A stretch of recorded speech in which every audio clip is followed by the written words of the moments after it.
welcome to the deep dive. Today, we're really digging into some foundational stories. Thanks to the material you sent us, a big chunk of the book of Genesis. That's right. It's quite a span, starting basically right after creation and taking us all the way through Jacob's family heading down to Egypt. Yeah, it's amazing stuff. Stories that have echoed for, well, millennia. Absolutely. And these chapters, they cover so much early human history, lineages, big conflicts, covenants, the origins of really key figures. It's a rich tapestry, as they say. So our mission, if you will, for this deep dive is to pull out those key narratives, try to understand how these families and relationships develop, and spots those, recurring themes: conflict, blessing, covenant. Exactly, and maybe uncover a few surprising insights along the way. These texts are familiar, but there's always more to see. Okay, let's jump right in. Genesis chapter 4. Cain and Abel, the first brothers. Right. Cain, a farmer, a tiller of the ground. Abel, a shepherd. And they both bring offerings. Cain brings fruit of the ground. Abel brings the best of his flock, the firstlings, the fat. And God accepts Abel's, but not Cain's. And that rejection hits Cain hard. The text says he was furious, his face downcast. It's a really raw emotional reaction. And God even speaks to him directly, asks him why he's angry, warns him about sin sort of lurking at the door. It's a fascinating moment. If you do what is right, will you not be accepted? But if you do not do what is right, sin is crouching at your door. It really frames this internal struggle, this choice. But Cain doesn't master it. He takes Abel out into the field and kills him, the first murder, just starkly stated. Then God asks, "Where is Abel thy brother?" And Cain's response, "Wow, I know not. Am I my brother's keeper?" Yeah, that line is chilling. Total denial, shirking all responsibility. The consequences are immediate. Abel's blood cries out from the ground itself. Exactly. The earth turns against him. He's cursed, destined to be a fugitive, a wanderer, can't farm anymore. It's a complete severing of his connection to, well, everything he knew. And he's afraid, understandably. Yep. Afraid someone will kill him. He is. But then there's this twist. God puts a mark on Cain.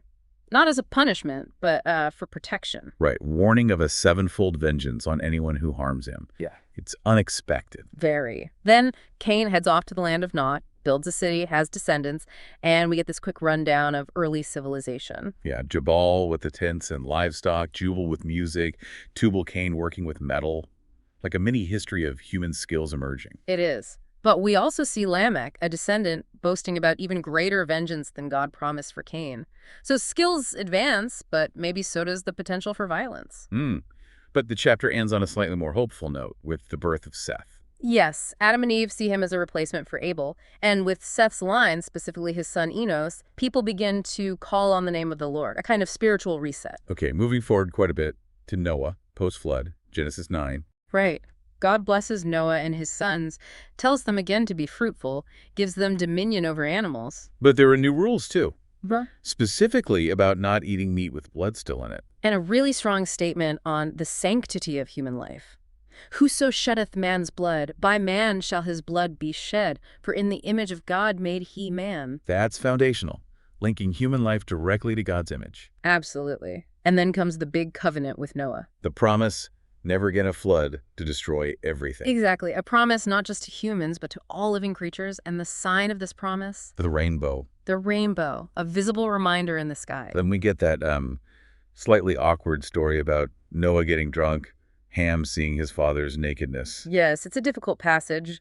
Leads to Noah cursing Ham's son, Canaan, and blessing Shem and Japheth. It's been interpreted many ways, often controversially, but it seems to set up lineages and perhaps power dynamics early on. Okay, let's shift to a truly central figure. Abram, later Abraham, Genesis 12.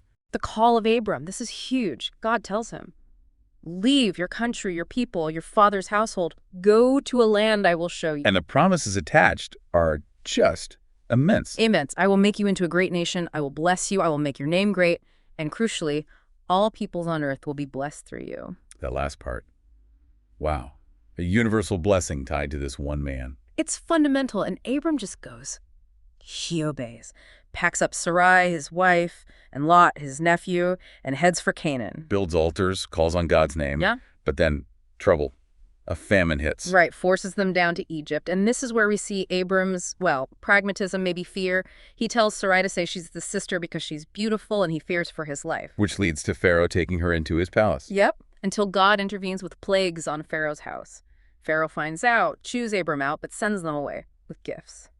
Abram actually leaves Egypt wealthier. Back in Canaan, their wealth causes new problems. Not enough land for both Abram's and Lot's herds and flocks. Strife between the herdsmen. And Abram handles it quite gracefully, actually. He suggests they separate peacefully, tells Lot, you choose first. Generous. Very. Lot picks the well-watered Jordan Valley near Sodom. Looks appealing. Abram stays in Canaan. And right after Lot leaves, God reaffirms the promise to Abram. Land as far as he can see, descendants like the dust of the earth. Yes, the promise is reiterated and even expanded upon. Abram then settles near Hebron. Then there's the whole regional war episode. Lot gets captured. And Abram mounts a rescue mission, takes his trained men, chases down the invading kings, defeats them, and rescues Lot and everyone else. Quite the military leader when needed. And after this victory, he meets Melchizedek. Ah, Melchizedek, king of Salem, priest of God Most High. He blesses Abram, and Abram gives him a tenth of everything. It's a fascinating, almost mysterious encounter. Definitely. Prefigures, later priesthoods, and tithing. Mm-hmm. Okay, but the core promise, a great nation, still hinges on Abram having an heir, and Sarai is barren. Which leads to Sarai's plan. Abram should have a child with her maidservant Hagar. A culturally acceptable practice then, but it immediately causes friction. Hagar conceives, looks down on Sarai. Sarai gets upset. Hagar flees, but an angel finds her, tells her to go back, submit to Sarai, and promises her son, Ishmael, will also have numerous descendants. God's care extends even here. Then, a major development. God appears to Abram again, changes his name to Abraham, Sarai's to Sarah. And establishes the covenant of circumcision as the physical sign, and makes the promise absolutely explicit. Sarah herself will bear a son, Isaac. He will be the heir of the covenant. Abraham is what, nearly 100? Sarah is 90? It seems impossible. Completely. Laughter is involved, actually. Both Abraham and Sarah laugh at the prospect. Then those three visitors show up at Abraham's tent. Right. One is identified as the Lord. They repeat the promise about Isaac. Sarah overhears and laughs again, but they also reveal God's plan to destroy Sodom and Gomorrah. Which leads to Abraham's incredible intercession, bargaining with God. Will you sweep away the righteous with the wicked? What if there are 50 righteous people? 45, 40, 30, 20, 10. It's an amazing dialogue. Shows Abraham's boldness, his concern for justice, but ultimately not even 10 righteous are found. So fire and brimstone fall. Lot and his daughters escape. Barely.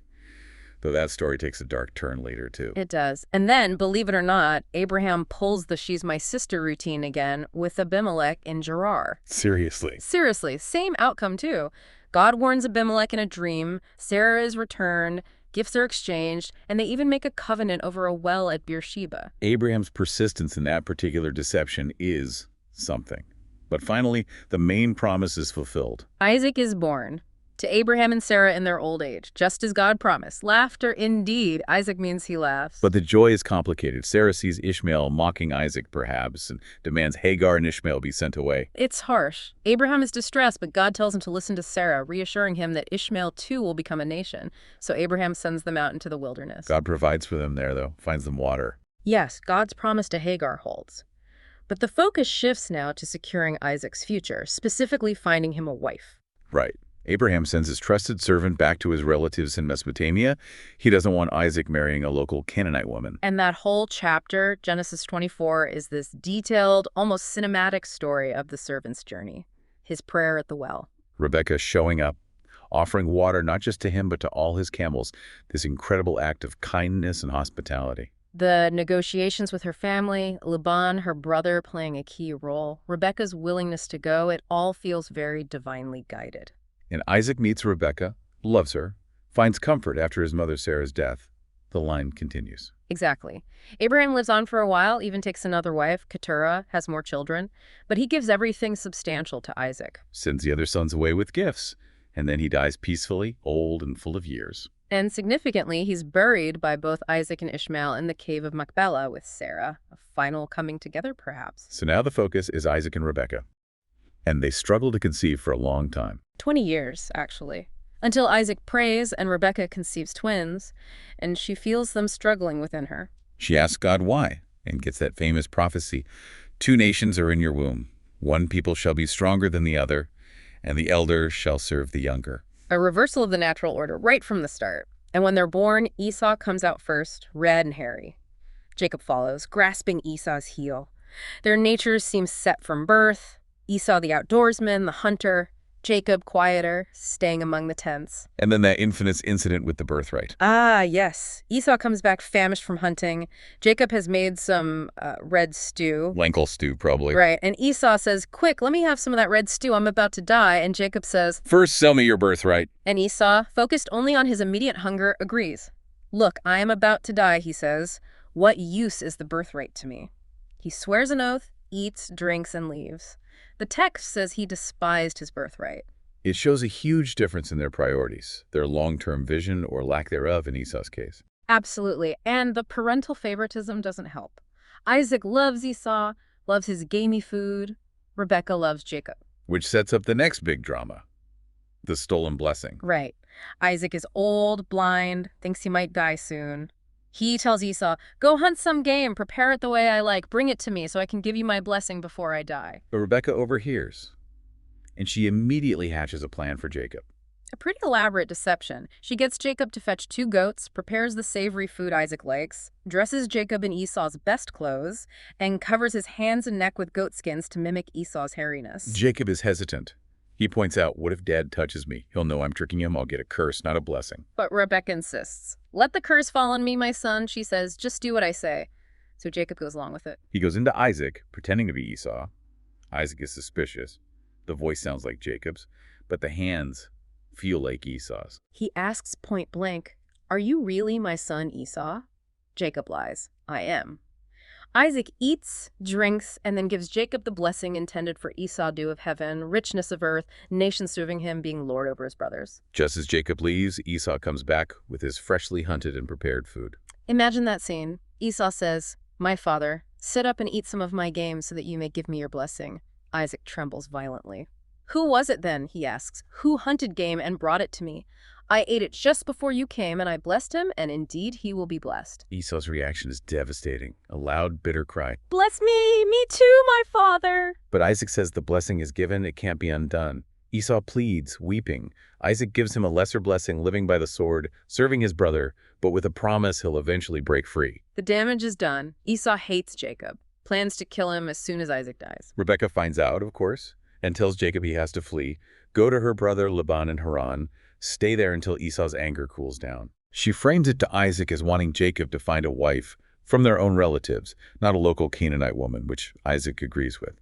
So Isaac officially sends Jacob off, blesses him again, tells him to go to Paddan-aram. And Jacob sets off. On his journey, he stops for the night, uses a stone for a pillow. And has that incredible dream. The ladder, or maybe a stairway, reaching to heaven, angels going up and down. And God stands beside him, reaffirming the covenant promises made to Abraham and Isaac the land, countless descendants, God's protection. I am with you and will watch over you wherever you go, God says. Jacob wakes up terrified, awestruck. Surely the Lord is in this place and I was not aware of it. He sets the stone as a pillar, anoints it with oil, calls the place Bethel, house of God. It's a massive confirmation for him, a direct encounter that solidifies his destiny despite fleeing for his life. He continues on to Haran, reaches a well, sees shepherds, asks about Laban, and who should arrive just then? Rachel, Laban's daughter, coming to water her father's sheep. Jacob helps her, rolls the stone away from the well, a big gesture, waters her sheep, kisses her, weeps aloud, tells her who he is. It seems like love at first sight, or at least a very strong connection. Laban welcomes him warmly. Jacob stays a month, then Laban asks about wages. And Jacob says, I'll work for you 7 years in return for your younger daughter Rachel. The text emphasizes Jacob's love for Rachel. The 7 years seemed like only a few days to him. But when the 7 years are up and the wedding feast is held, Laban pulls a switch. In the darkness of the wedding night, he brings his older daughter Leah to Jacob instead of Rachel. Jacob wakes up, realizes he's been tricked. He confronts Laban. Why have you deceived me? Didn't I serve you for Rachel? Laban's excuse is basically, it's not our custom here to give the younger daughter in marriage before the older one. Smooth. Right. Then he says, finish this daughter's bridal week, then we will give you the younger one too in return for another 7 years of work. So Jacob agrees. He marries Rachel a week later, but now he's committed to another 7 years of labor. And he clearly loves Rachel more than Leah. Which leads to his sort of divine compensation, maybe. God sees Leah as unloved and enables her to conceive, while Rachel remains barren for a long time. Exactly. Leah bears Reuben, Simeon, Levi, Judah. Then Rachel, desperate, gives her servant Bilhah to Jacob, who has Dan and Naphtali by her. Leah responds by giving her servant Zilpah to Jacob, who has Gad and Asher. Then Leah herself has Issachar, Zebulun, and Ater, Dinah. Finally, after all this, God remembers Rachel, and she conceives and bears Joseph, Jacob's favorite, as it turns out. With Joseph born, Jacob feels it's time to go home. He asks Laban to let him leave with his wives and children. But Laban knows he's prospered greatly because of Jacob. He says God has blessed him because of Jacob. He urges Jacob to stay, name his wages.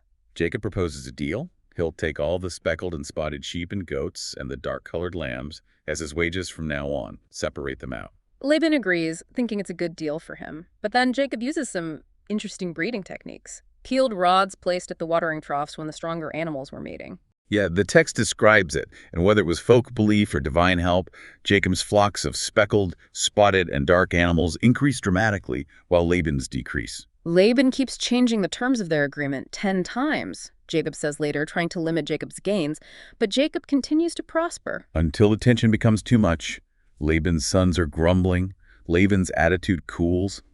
Then God tells Jacob in a dream, "Go back to the land of your fathers and relatives, and I will be with you." Jacob confers with Rachel and Leah. They feel completely alienated from their father anyway. They say Laban has treated them like foreigners, used up their inheritance. They tell Jacob, do whatever God has told you. So Jacob gathers his family and all his possessions and leaves secretly while Laban is off shearing sheep. And in a strange twist, Rachel steals her father's household idols, the teraphim, hiding them in her camel's saddlebag. Laban finds out 3 days later, pursues Jacob furiously for 7 days, catches up with him in Gilead. He's ready for a major confrontation. But the night before, God warns Laban in a dream. Be careful not to say anything to Jacob, either good or bad. So the confrontation is tense, but maybe less violent than it could have been. Laban accuses Jacob of sneaking away, stealing his daughters, and crucially, stealing his gods. Jacob denies stealing the idols. He genuinely doesn't know Rachel took them. He invites Laban to search. Laban searches everywhere, but Rachel cleverly sits on the camel's saddle containing the idols, claiming she can't get up because she's having her period. Laban doesn't find them. Then Jacob lets loose. All his pent-up frustration over 20 years of hard service, Laban changing his wages, the risks he took with the flocks. It's quite a speech. It clears the air, maybe? They end up making a covenant. They pile up stones as a witness heap, Galid, Jacob calls it, Jugur Sahadutha in Aramaic, Laban calls it. A boundary marker. They agree not to cross it to harm each other. Laban kisses his daughters and grandchildren goodbye and heads home. Jacob continues towards Canaan. As he gets closer, he has another encounter with angels, calls the place Mahanaim, 2 camps. But his big concern now is Esau. Understandably. 20 years have passed, but he doesn't know if Esau still wants to kill him. He sends messengers ahead to Esau and Seir, hoping to find favor. The messengers come back with unnerving news. Esau is coming to meet you, and he has 400 men with him. 400 men? That sounds like an army.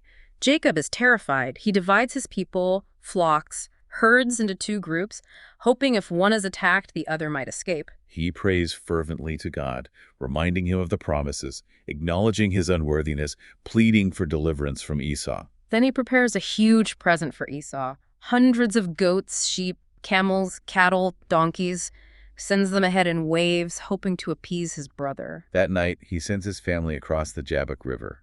He stays behind, alone, and wrestles with a man until daybreak. This mysterious wrestling match. The man can't overpower Jacob, so he touches Jacob's hip socket, injures him. Still, Jacob won't let go. I will not let you go unless you bless me. The man asks his name, Jacob. Then the man says, your name will no longer be Jacob, but Israel, because you have struggled with God and with humans and have overcome. He blesses him there. Jacob calls the place Peniel, face of God, saying, I saw God face to face, and yet my life was spared. He walks away limping, transformed. Now he's Israel. And the next morning, he sees Esau coming with the 400 men. Israel arranges his family handmaids and their children first, then Leah and her children, then Rachel and Joseph last. He goes ahead of them all, bowing down to the ground 7 times as he approaches Esau. Extreme humility. And Esau runs to meet him, embraces him, throws his arms around his neck, kisses him. They both weep. Wow. After all that fear and anticipation, Yeah. Just reconciliation. It's incredibly moving. Esau asks about the women and children. Jacob presents his family. Esau sees the huge gift Jacob sent and says, "I already have plenty, my brother. Keep what you have." But Jacob insists, saying seeing Esau's face is like seeing God's face now that he's received him favorably. Esau eventually accepts the gift. Esau suggests they travel together, but Jacob Israel makes excuses. The children are young, the flocks need to go slowly. He suggests Esau go on ahead and he'll follow at his own pace. A polite way of maintaining some distance, perhaps. Esau agrees and heads back toward Seir.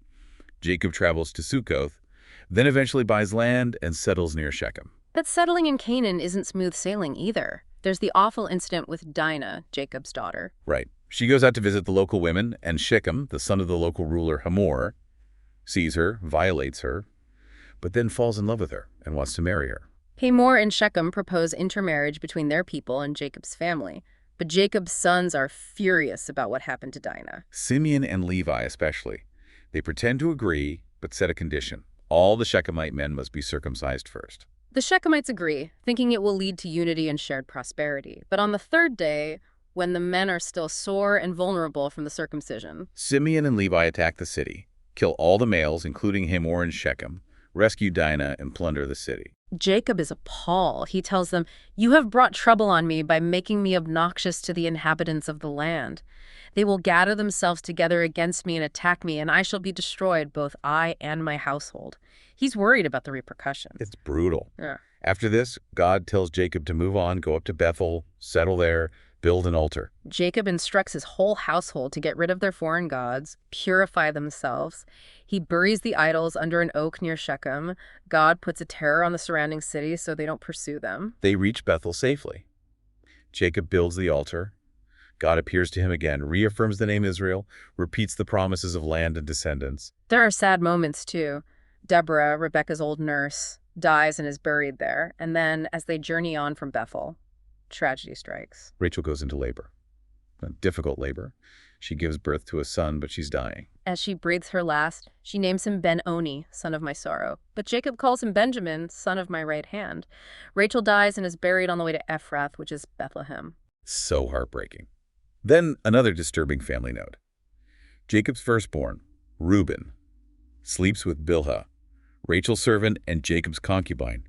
Israel hears about it. The text just notes it starkly. Yes, it's listed right before a formal accounting of Jacob's 12 sons, the progenitors of the tribes. And squeezed in around this time, chapter 38, is the whole story of Judah and Tamar. Right, a seemingly tangential story, but actually quite important. Judah marries a Canaanite, has sons Onan, Shelah. Marries Tamar, but he's wicked, dies. Onan is supposed to provide offspring for his brother with Tamar, levirate marriage, but refuses, spills his seed, and dies too. Judah promises Tamar his third son Shelah when he grows up, but then reneges, fearing Shelah will die too. So Tamar takes matters into her own hands, disguises herself as a shrine prostitute, positions herself where Judah will pass by. Judah propositions her, not recognizing her. She asks for a pledge. His signet, cord, and staff he gives them. She conceives. Later, when her pregnancy is discovered, Judah orders her burned for prostitution. But she sends the items back to Judah. "I am pregnant by the man who owns these." Judah recognizes them, says publicly, "She is more righteous than I, since I wouldn't give her to my son Shelah." Tamar gives birth to twins, Perez and Zerah. Perez is in the lineage of King David and later Jesus in Christian tradition. So it's a crucial story for that lineage, despite the unconventional circumstances. Yeah. Okay, back to the main storyline. Joseph, chapter 37. Joseph, 17 years old, Jacob's favorite son, born to his beloved Rachel in his old age. Jacob makes him that special coat, maybe richly ornamented or many-colored. And Joseph isn't exactly subtle. He brings bad reports about his brothers to Jacob. And he has dreams. Dreams that do not endear him to his brothers. First, they're all winding sheaves in the field, and his sheaf stands up while theirs bow down to it. Then he dreams the sun, moon, and 11 stars are bowing down to him. Even Jacob rebukes him for that one, though the text says he kept the matter in mind. But the brothers, their hatred intensifies. They can't even speak a kind word to him. One day, Jacob sends Joseph from Hebron to check on the brothers, who are grazing flocks near Shechem. He gets lost, finds out they moved on to Dothan. When the brothers see him coming in the distance, they plot. "Here comes that dreamer. Let's kill him, throw him in a cistern, say a wild animal ate him, then we'll see what becomes of his dreams." Reuben, the eldest, tries to mitigate it. "Let's not take his life," he says. Throw him into this cistern here in the wilderness, but don't lay a hand on him. His plan is to rescue Joseph later and take him back to Jacob. So when Joseph arrives, they strip off his special coat, throw him in the empty cistern, then they sit down to eat and look up. And see a caravan of Ishmaelites, merchants coming from Gilead, heading to Egypt with spices and balm and myrrh. Judah gets an idea. What will we gain if we kill our brother and cover up his blood? Come, let's sell him to the Ishmaelites and not lay our hands on him. After all, he is our brother, our own flesh and blood. His brothers agree. Reuben must have been away at this point. So they pull Joseph up out of the cistern and sell him for 20 shekels of silver to the Ishmaelites, who take him to Egypt. Reuben comes back to the cistern, finds Joseph gone, tears his clothes in distress. The brothers take Joseph's coat, kill a goat, dip the coat in the blood. They take it back to Jacob. We found this. Examine it to see whether it is your son's coat. Jacob recognizes it immediately. It is my son's coat. Some ferocious animal has devoured him. Joseph has surely been torn to pieces. He tears his clothes, puts on sackcloth, mourns for days. His children try to comfort him, but he refuses. I will continue to mourn until I join my son in the grave. Devastating. Meanwhile, in Egypt, Joseph is sold to Potiphar, one of Pharaoh's officials, the captain of the guard. And despite being a slave in a foreign land, Joseph excels. Genesis 39 says the Lord was with Joseph and he prospered. Potiphar sees this, puts Joseph in charge of his entire household. Everything thrives under Joseph's management. But then comes another trial. Potiphar's wife takes notice of Joseph, who is described as well-built and handsome. She repeatedly tries to seduce him. Joseph consistently refuses. My master has entrusted everything to me, he says. How could I do such a wicked thing and sin against God? One day she catches him alone in the house, grabs his cloak, saying, "Come to bed with me." He leaves the cloak in her hand and runs out. Furious and scorned, she cries out, summons the household servants, and claims Joseph tried to assault her, leaving his cloak behind when she screamed. When Potiphar comes home, she tells him the same story. Potiphar believes her, is enraged, and throws Joseph into the prison where the king's prisoners were kept. So from overseer of the house to prisoner, seems like a disaster. But even in prison, the Lord is with Joseph. Right. He gains the favor of the prison warden, who eventually puts Joseph in charge of all the other prisoners. Whatever Joseph did, the warden didn't worry about it because the Lord was with Joseph and gave him success. Okay, let's jump ahead now. Years pass. Famine hits the whole region, including Canaan, just as foreseen in Pharaoh's dreams, which Joseph later interprets. Right. But Egypt has grain because of Joseph's planning. Jacob hears there's grain in Egypt, so he sends 10 of his sons, everyone except Benjamin, Rachel's only other son, down to Egypt to buy grain. They arrive, bow down before Joseph, who is now the governor, second only to Pharaoh, in charge of selling the grain. He recognizes them instantly. They have no clue who he is. He speaks harshly to them, accuses them of being spies. They protest, explain they're 12 brothers, sons of one man in Canaan. One is no more, and the youngest is back with their father. Joseph pretends not to believe them. He throws them in custody for 3 days, then says, "Do this, and you will live. If you are honest men, let one of your brothers stay here in prison, while the rest of you go and take grain back for your starving households. But you must bring your youngest brother to me." He keeps Simeon as a hostage. As they're preparing to leave, they start talking among themselves in Hebrew, consumed with guilt. "Surely we are being punished because of our brother. We saw how distressed he was when he pleaded with us for his life, but we would not listen." Reuben reminds them he tried to stop them. They have no idea Joseph understands every word. He turns away from them and weeps, then gets himself together, takes Simeon, has him bound before their eyes. He orders their sacks filled with grain, their payment money secretly put back in their sacks, and gives them provisions for the journey. On the way home, one of them opens his sack to feed his donkey and finds his silver. They're terrified. What is this that God has done to us? They get back to Jacob, tell him everything, the harsh governor, the spy accusation, Simeon held hostage, the demand for Benjamin. Jacob is beside himself. "You have deprived me of my children. Joseph is no more, and Simeon is no more, and now you want to take Benjamin. Everything is against me." Reuben offers his own 2 sons as surety, but Jacob refuses. "My son will not go down there with you. His brother is dead, and he is the only one left. If harm comes to him, you will bring my gray head down to the grave in sorrow." But the famine continues, gets worse. The grain runs out. Jacob tells them to go back for more. Judah steps up. He reminds Jacob they can't go back without Benjamin. He makes a solemn promise. "Send the boy along with me. I myself will guarantee his safety. You can hold me personally responsible for him. If I do not bring him back to you, I will bear the blame before you all my life." Jacob finally, reluctantly, agrees.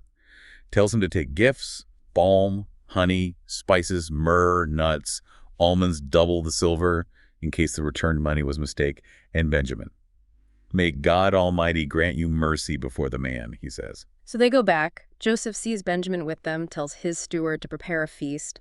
The brothers are terrified, thinking they're being trapped because of the money returned the first time. They try to explain to the steward, but he reassures them. Simeon is brought out to them. They're taken into Joseph's house, given water, fodder for their donkeys. They prepare their gifts. Joseph comes in, they bow low, present the gifts. He asks about their father, sees Benjamin, his own mother's son, and is overcome. He rushes out to weep, then washes his face, comes back, orders the meal served. He seats them in order of birth. They're astonished.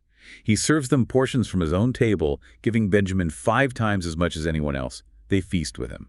Then Joseph tells his steward, "Fill their sacks with grain, put each man's silver back in his sack, and put my silver cup in the sack of the youngest, Benjamin." The steward does it. At dawn, the brothers leave.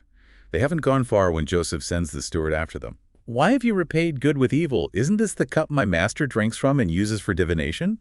This is a wicked thing you have done." The brothers are indignant. "Why would we do such a thing? We brought back the money we found. How could we steal silver or gold?" They say, "If any of your servants is found to have it, he will die, and the rest of us will become my lord's slaves."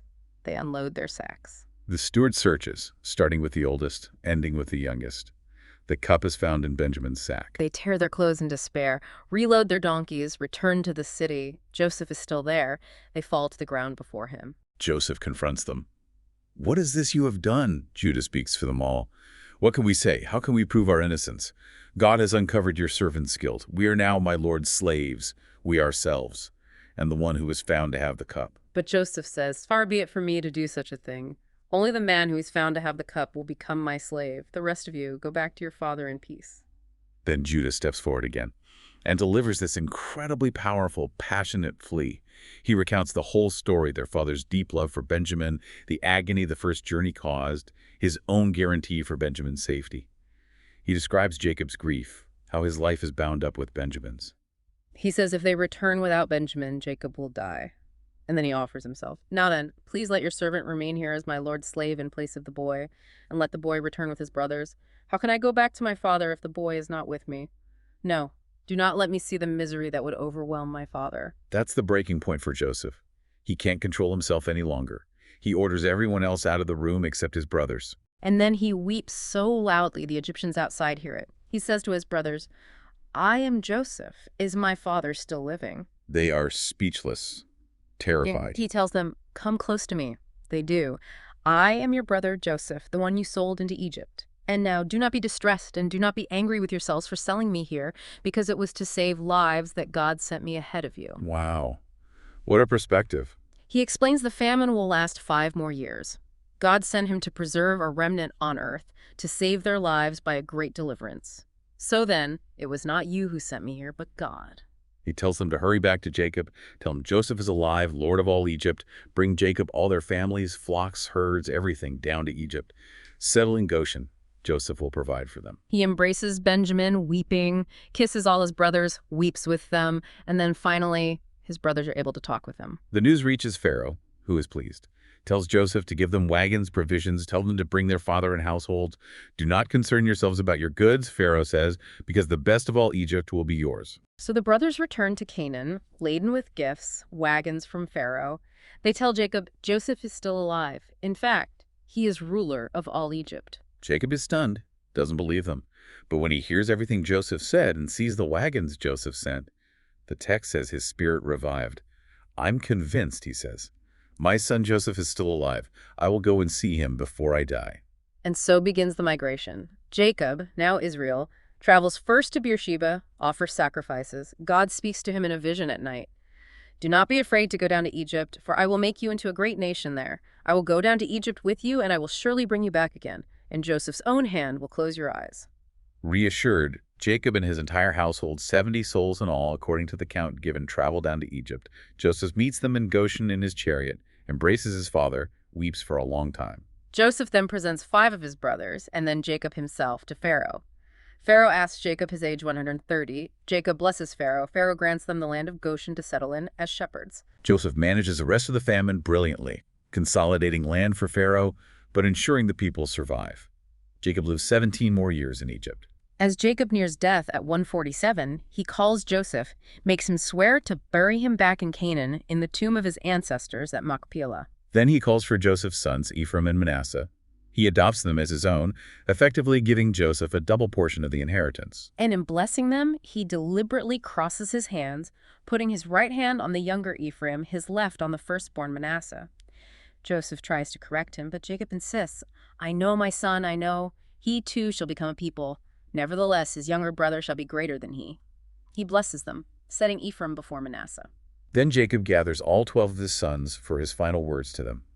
Chapter 49.